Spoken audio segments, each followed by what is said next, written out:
여러분들도 인생의 말년이 복 받으시기를 주의 이름으로 축원합니다. 근데 아브라함은 노년에 이렇게 복을 받았는데 노년에 기쁨이 없는 분들이 많이 계시죠.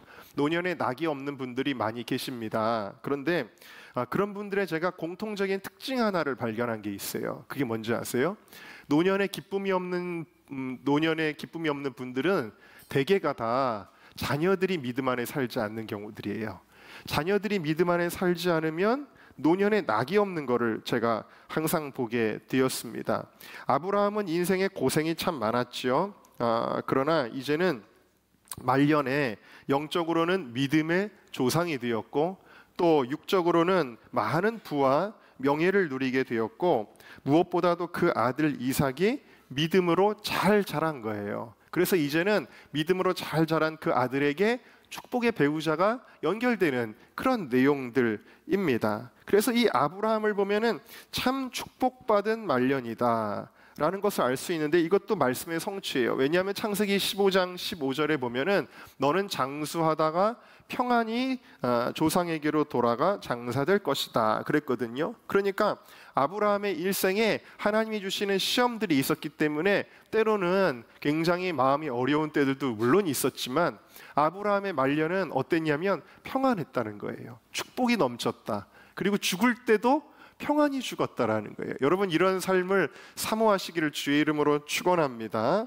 자, 그런데 제가 이 본문에 대한 아버지의 설교 노트를 보니까 저희 아버지가 글씨가 너무 이렇게 날려 쓰셔가지고 글씨를 알아보기가 좀 힘든데 짧은 내용이었어요. 원고 자체가 짧았는데 거기 제 눈에 딱 들어온 글귀가 있었습니다. 이렇게 써 있었어요. 젊어서 고생은 금으로도 못 산다. 조금도 염려 말고 믿음으로만 살면 하나님이 반드시 복을 주신다. 그러니까 때로는 저희 아버지가 저한테 이렇게 원고를 보다 보면 아버지가 저한테 이야기하시는 것 같아요. 제 마음속에 염려, 근심 이런 거 쌓여 있을 때 제가 또 교회 목회를 하는 과정과 또 우리 청년 사역하고 나라와 민족을 위해 하는 과정들 가운데 또 힘든 일들도 참 많이 있습니다. 그런데 그 모든 힘든 것들은 금으로도 못 사는 거라고 격려해 주시는 것 같아요. 그러면서 염려하지 말아라. 네가 믿음으로만 살면 하나님이 반드시 복을 줄 거야 라고 저한테 직접 이야기하시는 것 같아요. 여러분들도 마찬가지입니다. 주님의 길을 가는 길, 내가 죄짓고 세상적으로 방황하다가 두들겨 맞아가지고 고난당하는 거 말고요, 주님의 십자가를 지면서 힘들고 어려울 때 여러분 그거는요 금으로도 못 사는 거예요. 우리 청년들이 청년의 때를 주님 앞에 새벽이슬 같이 드리는 거 여러분 그건 금으로도 못 사는 거예요. 우리 인생에 염려하지 마시기를 바랍니다.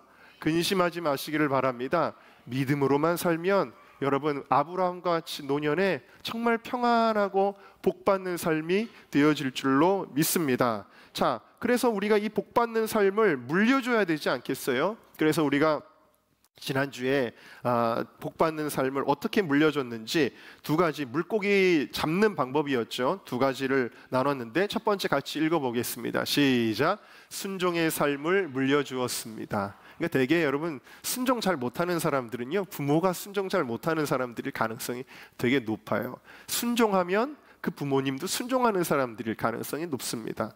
그리고 우리가 순종의 삶을 물려줘야 돼요. 두 번째로 같이 읽어볼까요? 시작. 죽어도 신앙의 원칙대로 사는 것을 물려주었습니다. 아브라함에겐 두 가지 신앙의 원칙. 자녀를 이방인과 통혼할 수 없다. 그러나 약속의 땅에, 우리는 약속의 땅에 살아야 돼. 여기를 떠나면 안 돼 라는 그러한 원칙을 죽어도 고수했던 것을 볼 수가 있고요. 오늘 이제 세 번째 시간입니다. 자, 함께 읽어볼까요? 시작. 거룩한 삶을 물려주었습니다. 여러분 하나님은 아브라함에게 주신 약속을 무엇을 통해서 주셨을까요?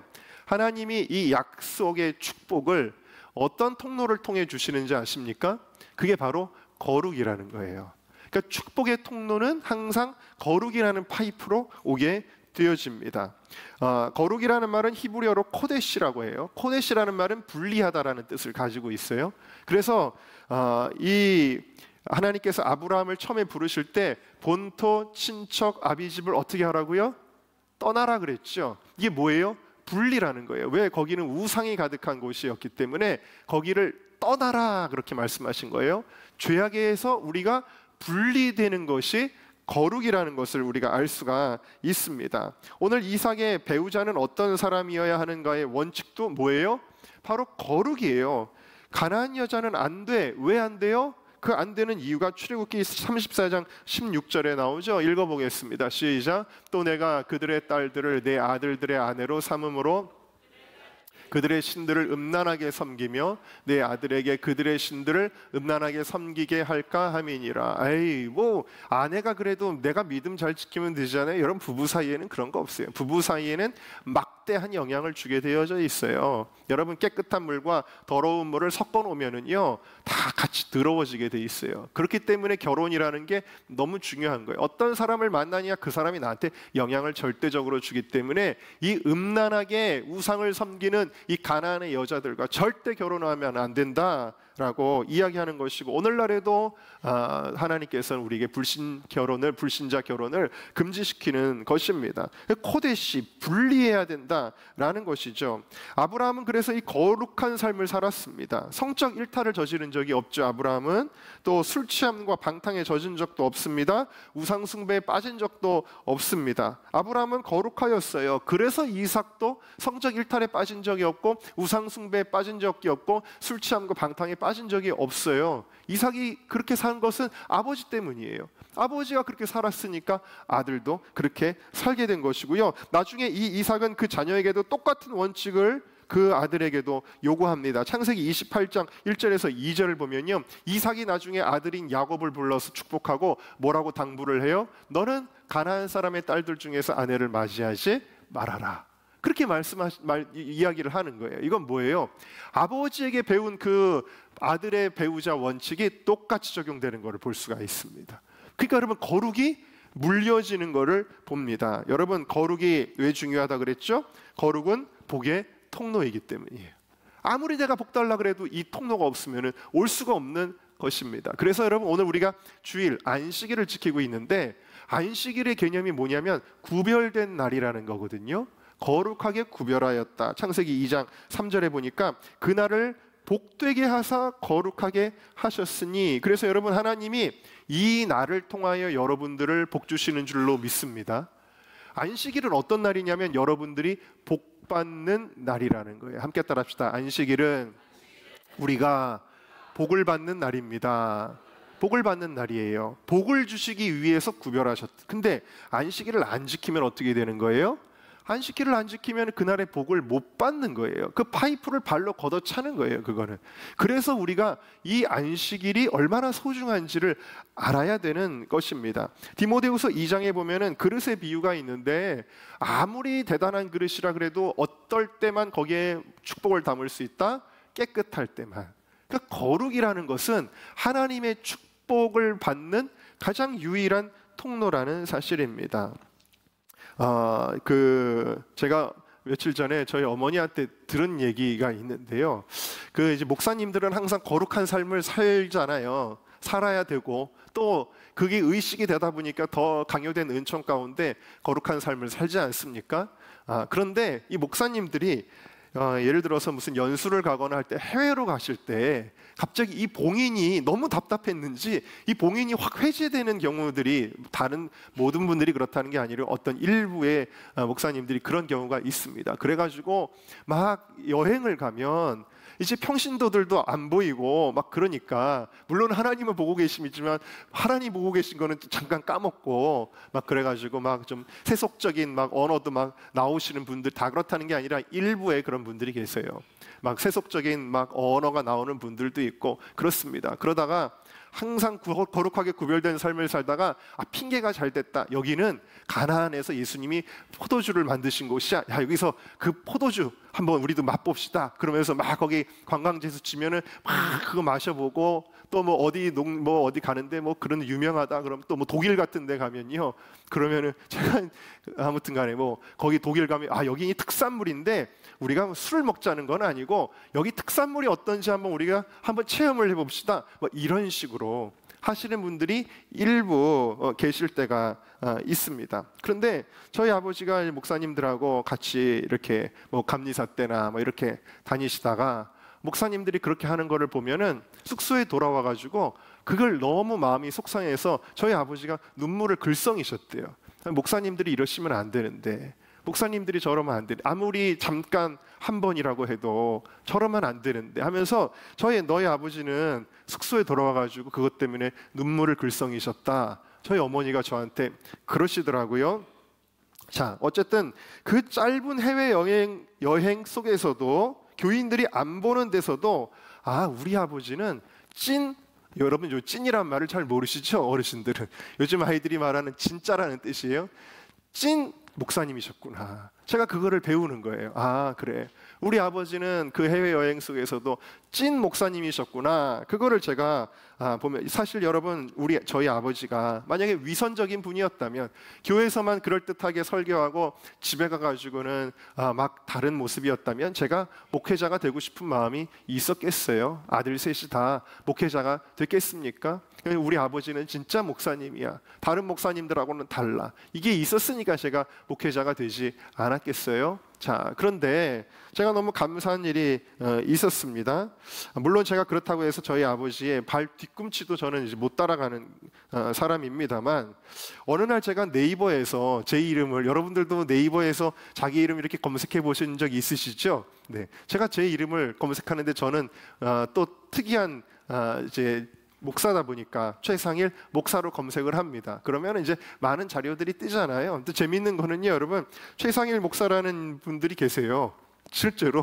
그리고 음반도 내셔가지고 저랑 헷갈릴 것 같아요, 그분이. 근데 그 네이버 블로그의 맨 상단에, 지금은 맨 상단이 아니라 조금 내려갔더라고요. 근데 맨 상단에 누가 제 얘기를 잔뜩 써놓으신 거를 보게 되었어요. 그게 제목이 뭐냐면, 당신이 만난 하나님은 어떤 분이십니까? 최상일 목사의 데일리 라이스 매일 말씀 묵상을 들으면서 라는 제목의 블로그 글이 상단에 뜨는 걸 봤어요. 그래서 그거를 읽어봤는데, 제가 감히 설교 시간에 인용을 못할 정도로 저에 대한 과찬의 글이 엄청 써 있는 거예요. 근데 그 글을 누가 쓰셨냐면, 제가 몇 년 전에 감리사님들하고, 제가 감리사 할 때 감리사님들하고 동유럽에 갔을 때, 그때 그 여행을 가이드하셨던 여행사 대표분이 쓰신 글이에요. 전혀 예상하지도 못했어요, 그런 글이 올라오리라는 거를. 왜냐하면 제가 그때 홀리위크를 하면서, 홀리위크를 준비하다가 그 여행의 절반도 채우지를 못하고 한국으로 돌아왔어요. 그래가지고 갑자기 돌아오는 바람에 제가 홀리위크 준비하는데 도저히 안 되겠다. 지금 아무리 공짜 여행, 막 정말 엄청 재미있는 여행이라고 할지라도 난 이제 홀리위크 때문에 가야 되겠다. 그래서 비행기표를 막 끊어달라고 엄청 괴롭혔거든요. 그래가지고 어렵게 해가지고 비행기표를 끊어줘가지고 제가 일주일 안에 돌아왔었던 바로 그 여행입니다. 그런데 그 여행, 정말 짧은 순간에 저를 만났던 분인데, 일주일도 안 되는 짧은 시간이었는데도 불구하고 그분의 글 내용이 한마디로 뭐냐면, 이분은 좀 다르다, 이분은 다른 감리사님들하고는 다르다 라고 본인은 어떻게 그렇게 느끼셨나 봐요. 저는 전혀 그렇게 생각을 안 하고, 저는 그 중에서 영적으로도 막내 수준일 텐데, 그런데 그렇게 느끼셨나 봐요. 그래가지고 그분이 그 이후에도 정말 저랑 이렇게 교류하면서, 제가 이제 다리 수술한 때도 그분이 연락이 와가지고, 목사님 이거 필요할 것 같습니다 그러면서 막 뭐 붕대 같은 거 막 이런 거를 저한테 선물로 막 보내시고 엄청 좋아하시는 거예요. 근데 제가 한 가지 감사한 건 있어요. 저를 자랑하려고 말씀드리는 게 절대 아니니까 여러분 오해하지 마세요. 제가 이렇게 훌륭한 분, 그분이 말한 생각하는 것처럼 훌륭한 사람도 아니기 때문에. 그러나 한 가지 감사한 게 있었어요. 그게 뭐냐면, 내가 그 짧은 여행의 순간에 그래도 그분에게는 내가 진짜 목사처럼 보였나 보다 라는 생각을 해서 그게 너무 감사했어요. 근데 한편으로는 또 무슨 생각을 했냐면, 만약에 우리 아버지가 여행 가가지고 막 술 한 잔씩 하고 막 세상 노래 부르고 막 그런 분이었다면, 그러면 나도 여행 가서 과연 이런 모습으로 보여줄 수 있었을까? 그런 생각을 한 거예요. 여러분, 아버지가 그 짧은 여행의 순간에서도 목사로 살았기 때문에 내가 그 짧은 여행의 순간에도 목사처럼 보일 수 있었구나. 이것은 다 아버지의 유산이구나 라는 걸 제가 깨닫게 되었습니다. 여러분, 거룩이라는 거는요, 우리가 무슨 거창하고 무슨 거룩한 무슨 옷을 입고 천주교 신부들처럼 막 거룩한 품새를 하고 거룩한 말투를 하고, 여러분 그게 거룩이 아니라, 거룩은 아주 사소한 것에서부터 시작하는 거예요. 여러분들의 텔레비전 채널에서부터 거룩해지시기를 주님의 이름으로 축원합니다. 그래서 여러분들이 거룩한 삶을 살면 아무리 말로 너 축복된 삶을 살아야 돼 하지 않아도 거룩이 물려지게 되고 여러분들의 자녀가 그 거룩을 통해서 하나님의 축복을 받게 되어질 줄로 믿습니다. 마지막 주제를 함께 읽도록 하겠습니다. 시작. 먼저 기도하는 삶을 물려주어. 다시 한번 읽겠습니다. 시작. 먼저. 아브라함의 삶의 특징이 있어요. 아브라함의 삶의 특징이 뭐냐면 어디를 가든지 제일 먼저 뭘 했을까요? 제단을 쌓았어요. 자, 그래서 하란을 떠나 가나안 땅에 이르게 되었을 때 창세기 12장 7절에 보니까 나오죠. 가나안 땅에 이르자마자 제일 먼저 뭘 해요? 제단을 쌓았다. 8절에 보니까 거기서 또 베델로 옮겨가는데 베델에 가서 또 제일 먼저 뭘 해요? 제단을 쌓았다. 그 다음에 아브라함이 실수로 약속의 땅을 벗어난 적이 있습니다. 애굽에 간 적이 있다가 애굽에서 크게 혼쭐 나고 다시 돌아와서 베델에 돌아오게 되어집니다. 그때 그가 제일 먼저 뭘 해요? 제단을 쌓았더라. 창세기 13장에 나오죠. 3절 4절에. 그 다음에 창세기 13장 18절에 가면 아브라함이 헤브론에 갑니다. 헤브론에 가서도 제일 먼저 뭘 해요? 제단을 쌓았더라. 아브라함은요 제일 먼저 집 짓고 농사 땅 갈고 밭 갈고 거기 주민들하고 인사하고 떡 돌리고 이런 거 먼저 하지 않습니다. 아브라함은 제일 먼저 뭘 해요? 제단을 쌓아요. 하나님 앞에 먼저 예배하고 기도했다라는 사실입니다. 그러니까 여러분 쉽게 말하면 계속 이사할 때마다 제일 먼저 뭘 하면 예배 드리는 거예요. 하나님의 그래서 이 아들의 결혼의 작업도 어떻게 시작하냐면 하나님의 지시하심을 받고 시작하는 것을 보게 되어집니다. 그의 종인 엘리에셀도 그거를 물려받는 거예요. 여러분 은연중에 물려받는 거예요. 여러분 은정교회 성도님들은 물론 다 똑같지는 않겠지만 은연중에 최상일 목사의 신앙을 여러분들도 물려받게 되는 거예요. 그래서 여러분 다른 교회랑 여러분들은 좀 다를 수밖에 없어요. 이 신앙을 엘리에셀이 물려받으니까 엘리에셀이 이제 주인의 명령을 따라서 이제 고향 땅으로 돌아갑니다. 아브라함의 고향 땅으로 돌아가요. 돌아가서 제일 먼저 어디에 여자들이 있나 찾아다녔나요? 아니죠. 제일 먼저 뭘 하냐면 기도해요. 자, 12절을 같이 읽어봅시다. 시작. 그가 이르되 우리 주인 아브라함의 하나님 여호와여 원하건대 오늘 나에게 순조롭게 만나게 하사 내 주인 아브라함에게 은혜를 베푸시옵소서. 아멘. 자, 그러니까 제일 먼저 기도부터 시작하고 그 다음에 일을 하는 거예요. 무엇을 하든지 제일 먼저 기도하는 거예요. 제일 먼저 예배 드리는 거예요. 자, 그동안에 그러면은 이삭은 뭐 하고 있었는지 아세요? 자, 63절에 그걸 알 수 있는 단서가 있습니다. 63절을 읽어보겠습니다. 시작. 이삭이 저물 때에 들에 나가 묵상하다가 눈을 들어 보매 낙타들이 오는지라. 여기 묵상하다가라는 단어는 수아흐라는 단어인데 사마리아 번역본 탈구매는 기도하기 위해라는 말로 쓰여져 있습니다. 이 수아흐라는 단어가 성경에 딱 한 번 나오는 단어이거든요. 근데 이 말의 뜻은 기도한다라는 뜻이에요. 그러니까 엘리에셀을 딱 보내는 그 순간에 이 이삭은 다른 거 하고 있는 게 아니라 뭐 하고 있었냐면 기도하고 있었어요. 기도하다가 하나님께서 내 기도를 들어주실 거야. 나에게 축복의 배우자를 주셨을 거야 라는 믿음을 가지고 기대를 가지고, 그러니까 기도는 기대가 됩니다. 함께 따라할까요? 기도는 기대가 된다.